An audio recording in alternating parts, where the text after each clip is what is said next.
Em 1959, um grupo de alpinistas russos desapareceu nas gélidas e inóspitas montanhas dos Urais.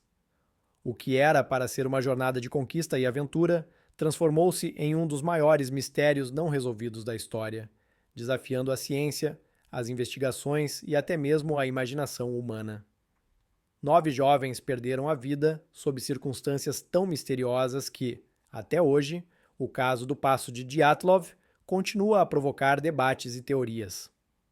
Para entender este mistério, precisamos voltar ao inverno rigoroso de 1959, quando 10 pessoas decidiram enfrentar uma travessia desafiadora pelos Urais. Esses jovens, todos com experiência em expedições e equipados com o que havia de melhor na época, não eram novatos em terrenos perigosos. Liderados por Igor Dyatlov, estavam preparados para enfrentar as adversidades do frio, da neve e das duras condições do terreno montanhoso. Eles sabiam que seria uma jornada difícil, mas não imaginavam que seria a última.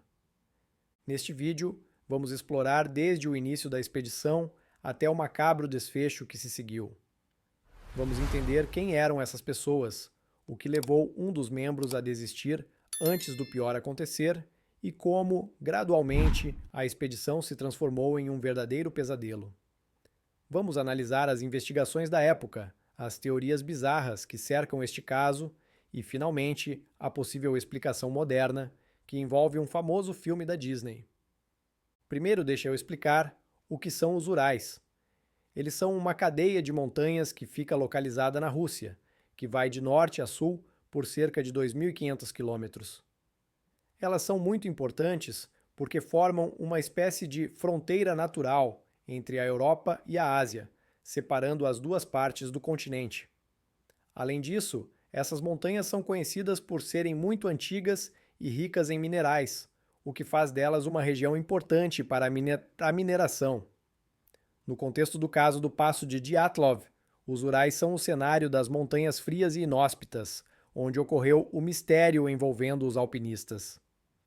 Este trágico incidente recebeu o nome de Dyatlov Pass, ou Passo de Dyatlov, por 2 motivos. Dyatlov era o sobrenome do integrante mais experiente da equipe e quem organizou tudo, e a palavra passo em uma montanha é uma área relativamente baixa entre duas elevações que permite a passagem de um lado da montanha para o outro. Também é conhecido como passagem ou col. Esses passos são frequentemente usados como rotas por alpinistas e viajantes, porque oferecem um caminho meio que mais fácil para atravessar uma região montanhosa, já que são menos íngremes do que escalar diretamente os picos. No caso do Passo de Dyatlov, ele se refere à região específica nas montanhas dos Urais, onde ocorreu o trágico evento envolvendo os alpinistas russos em 1959. A história começa com a reunião de um grupo de amigos e colegas em busca de mais uma aventura. Liderado por Igor Dyatlov, como eu disse anteriormente, um estudante de engenharia de rádio no Instituto Politécnico dos Urais, o grupo era composto por montanhistas experientes, todos ansiosos por completar mais uma expedição de categoria 3, o nível mais alto de dificuldade na época. Todos os membros do grupo já eram nível 2, e esta informação é muito importante. O objetivo era conquistar a montanha Kholat Syakhl, cujo nome em dialeto Mansi significa Montanha da Morte.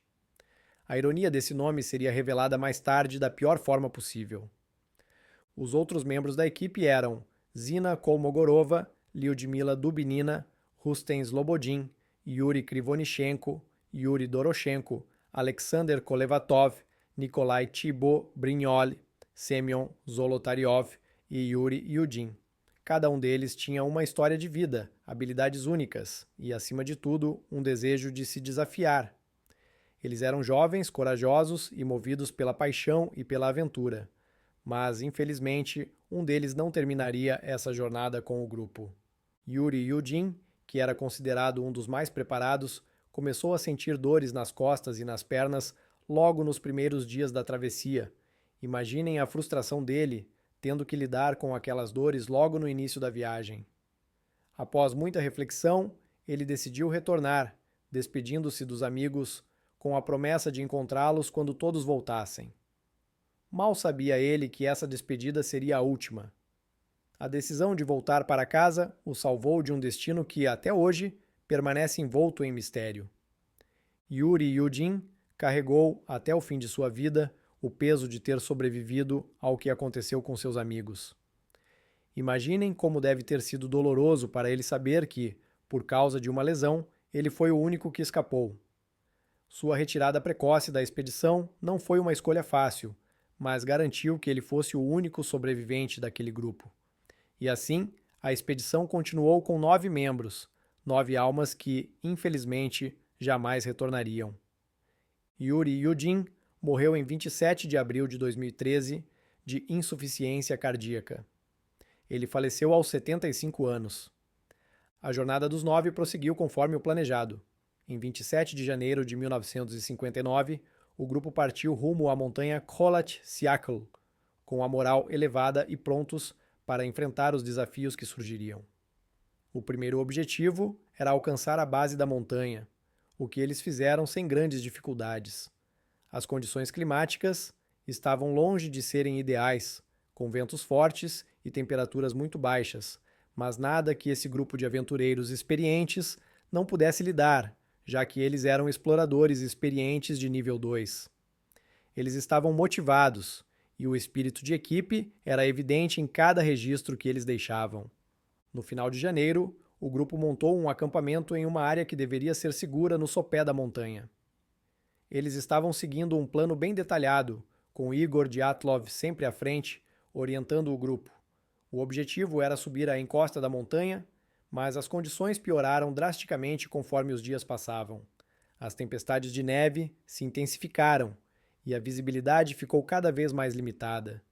Imaginem estar ali, enfrentando aquela nevasca intensa, sem saber o que viria a seguir. Em 31 de janeiro, o grupo parou para descansar e decidiu dividir seus mantimentos e equipamentos, preparando-se para o pior trecho da travessia. Eles sabiam que, a partir dali, enfrentariam as partes mais traiçoeiras da montanha. No entanto, em vez de descerem até uma área mais protegida pela floresta, onde poderiam montar um acampamento mais seguro, eles tomaram uma decisão que intrigou os investigadores mais tarde: acampar em uma área aberta e exposta da montanha.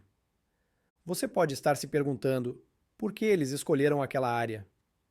Eles eram montanhistas experientes, não faz sentido escolherem um local tão exposto. Alguns sugerem que Dyatlov queria que o grupo praticasse montanhismo em condições adversas.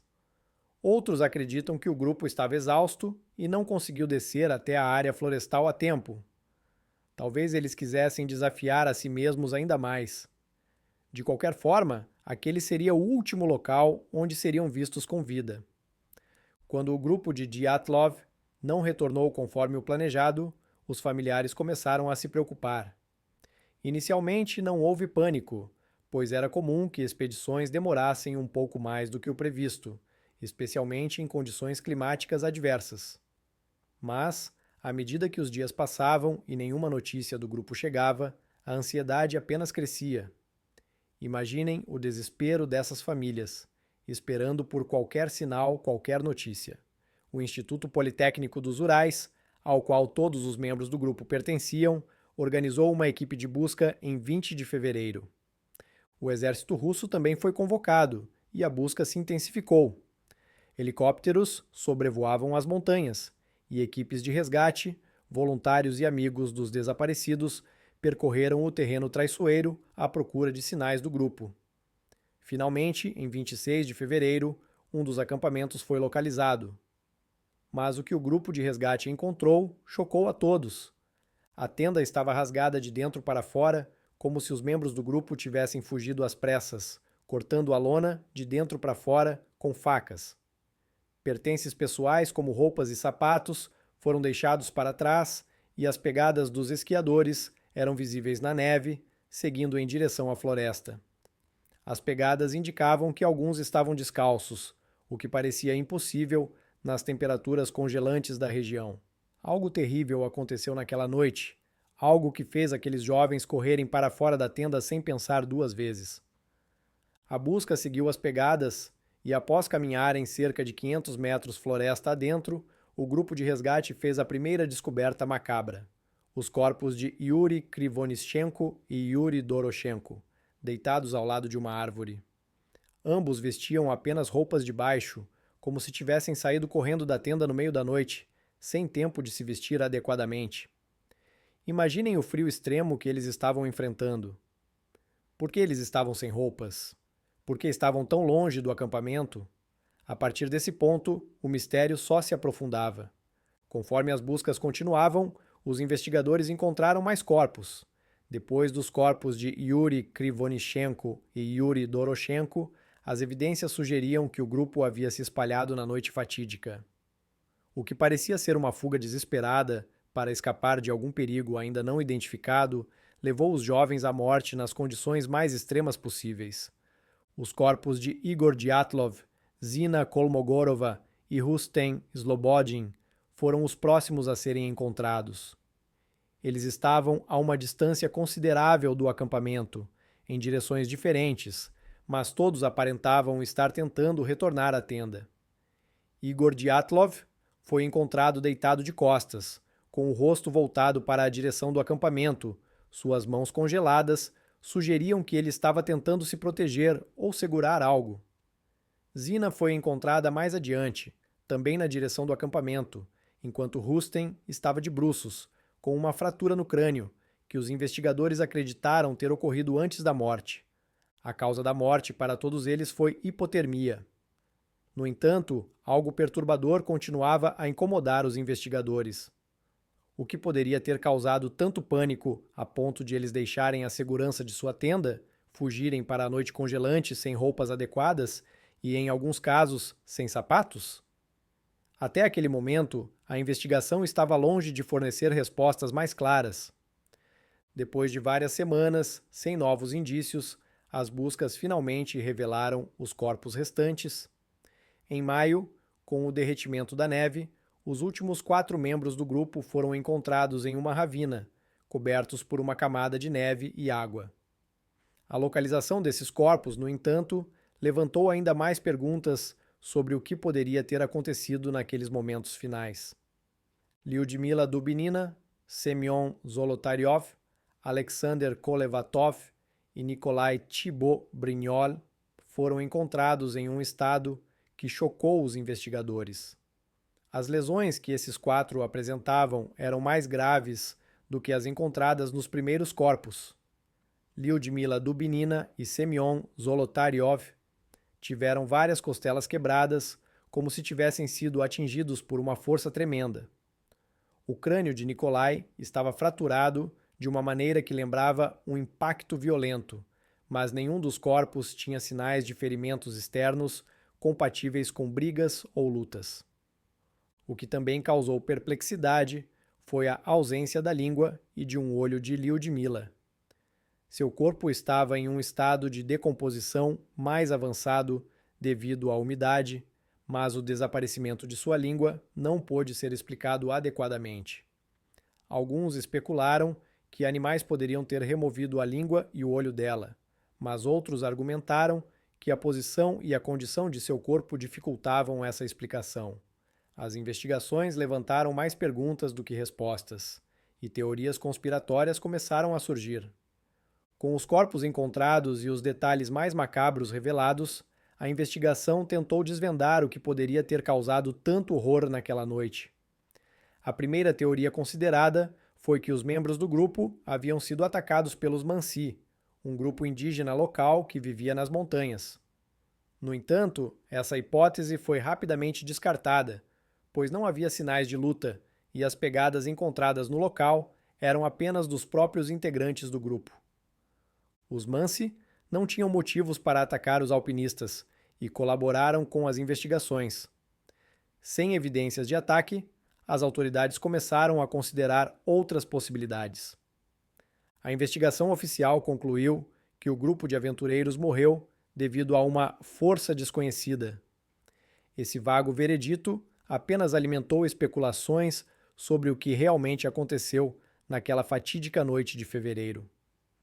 Várias evidências intrigantes foram encontradas no local, incluindo altos níveis de radiação nas roupas de alguns dos membros. Esse fato levantou suspeitas de que o grupo poderia ter sido exposto a algum tipo de teste militar secreto. A presença de radiação nunca foi explicada completamente, mas sugeria a possibilidade de que o grupo tivesse testemunhado algo que não deveria, levando à sua morte de maneiras que o governo soviético preferiu manter em segredo. Outro fator intrigante foram os relatos de outros alpinistas que estavam na região naquela mesma noite. Eles afirmaram ter visto luzes estranhas no céu, como se fossem esferas incandescentes voando a uma velocidade impressionante.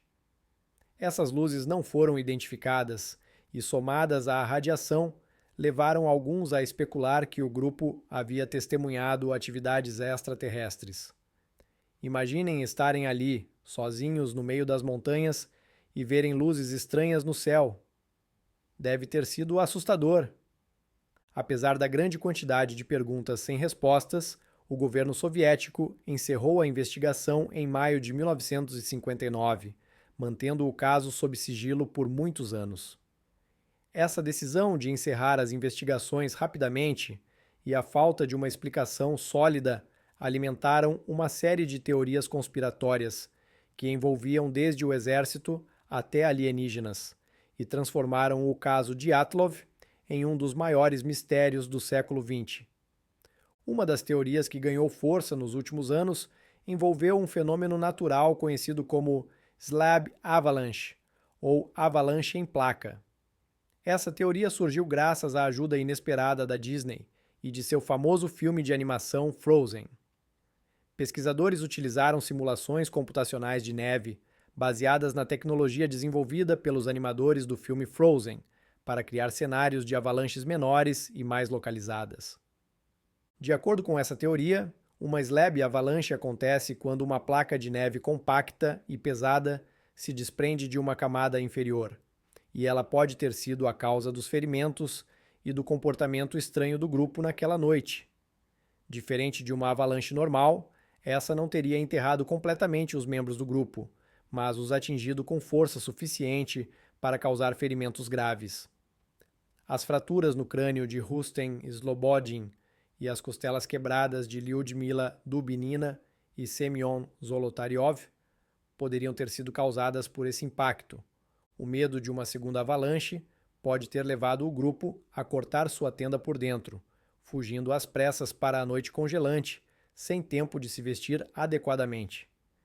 Isso também explicaria por que alguns dos corpos estavam sem roupas, devido ao fenômeno conhecido como desnudamento paradoxal, que é uma sensação intensa de calor que leva vítimas de hipotermia a removerem suas roupas. Embora essa teoria moderna forneça respostas para muitas das questões do caso Dyatlov, como as lesões inexplicáveis, o comportamento irracional e a falta de roupas, ainda há detalhes que não se encaixam completamente. A ausência da língua e do olho de Lyudmila Dubinina, por exemplo, ainda permanece um mistério, assim como as altas taxas de radiação em algumas das roupas dos membros do grupo. Apesar dessa nova explicação científica, o caso do passo de Dyatlov continua a provocar debates e controvérsias. Muitas pessoas acreditam que a teoria da avalanche de placa é uma solução simples para algo muito mais complexo. Entre as teorias alternativas, muitas defendem a ideia de que o grupo foi vítima de algo muito mais sinistro, como testes militares secretos ou mesmo a presença de criaturas misteriosas. Outras teorias sugerem a presença de um fenômeno natural desconhecido, como infrassom, que poderia ter causado sensações físicas e psicológicas de pânico extremo. A teoria do infrassom é uma das explicações mais interessantes e científicas sobre o que pode ter acontecido com os alpinistas do passo de Dyatlov. O infrassom é um som em uma frequência muito baixa, abaixo do limite da audição humana, menor que 20 Hz. Embora não possamos ouvir esses sons, eles ainda podem afetar o nosso corpo de maneiras significativas. Segundo essa teoria, as condições climáticas e geográficas específicas da montanha Kholat Syakhl poderiam ter gerado um fenômeno natural chamado vórtice de Kármán, que cria padrões de vento que produzem infrassom. Esse som, ao atingir os alpinistas, teria causado um efeito psicológico extremo, gerando um estado de pânico irracional. A ideia é que o infrassom pode causar desconforto, ansiedade, medo e até sintomas físicos, como náuseas e tonturas, levando as pessoas a entrarem em um estado de histeria, e isso teria levado eles a terminarem da forma como foram encontrados. A teoria do pé grande, ou Homem das Neves, é uma das muitas especulações envolvendo o caso do Passo de Dyatlov. Segundo essa teoria, o grupo de alpinistas teria encontrado ou sido atacado por uma criatura misteriosa e gigantesca, muitas vezes descrita como uma espécie de pé grande russo. Essa criatura seria uma espécie de ser peludo, grande e humanoide que habitaria as montanhas remotas. Acredita-se que o medo de uma criatura como o pé grande poderia ter causado pânico entre os membros do grupo, levando-os a abandonar a tenda apressadamente e se dispersar em condições extremamente adversas. As fraturas graves encontradas em alguns dos corpos e a ausência de sinais evidentes de luta fizeram alguns defensores dessa teoria sugerirem que o ataque poderia ter ocorrido por uma criatura de força extrema, mas que não deixou marcas típicas de um animal predador. Apesar de ser popular entre os entusiastas de mistérios e teorias conspiratórias, a teoria do pé grande não tem nenhuma evidência sólida que a apoie. Nenhuma pegada ou evidência física da presença de um pé grande foi encontrada no local, e a ideia de um ataque por uma criatura dessas não se encaixa bem com as observações feitas pelos investigadores. A teoria do agente secreto é uma das hipóteses que tenta explicar o que aconteceu com os alpinistas no caso do Passo de Dyatlov. De acordo com essa teoria, alguns dos membros do grupo estariam envolvidos em uma missão secreta a serviço do governo soviético ou em alguma operação de espionagem durante a Guerra Fria. Esse tipo de atividade era comum na época, especialmente na região dos Urais, que era próxima a instalações militares e locais de testes secretos. Há especulações de que um ou mais alpinistas poderiam ter sido usados para coletar informações sobre atividades militares secretas ou contrabandear algum material, possivelmente relacionado à tecnologia militar ou até radiação. Nesse contexto, o grupo poderia ter sido atacado por agentes estrangeiros ou mesmo por forças do próprio governo soviético, que queriam garantir que nenhuma informação sensível fosse vazada. Mesmo com a possível solução do mistério, ainda assim, muitas perguntas persistem, e o fascínio pelo caso só aumentou com o passar dos anos. O caso Dyatlov gerou inúmeros livros, documentários e filmes, cada um tentando oferecer sua própria explicação para o que realmente aconteceu naquela fatídica noite. Nos dias de hoje, o Passo de Dyatlov continua a ser um local de peregrinação para entusiastas de mistérios, teorias da conspiração e aventuras sobrenaturais. Muitos visitam a região em busca de respostas, e o legado do grupo que perdeu suas vidas naquelas montanhas permanece vivo. O que começou como uma expedição comum de jovens alpinistas acabou se tornando um dos maiores mistérios não resolvidos do século XX. E sua história ainda ecoa nas gélidas montanhas dos Urais. E você, seja qual for a sua opinião sobre o que aconteceu no Passo de Dyatlov, uma coisa é certa: o mistério, o medo e a fascinação em torno deste caso nunca desaparecerão completamente.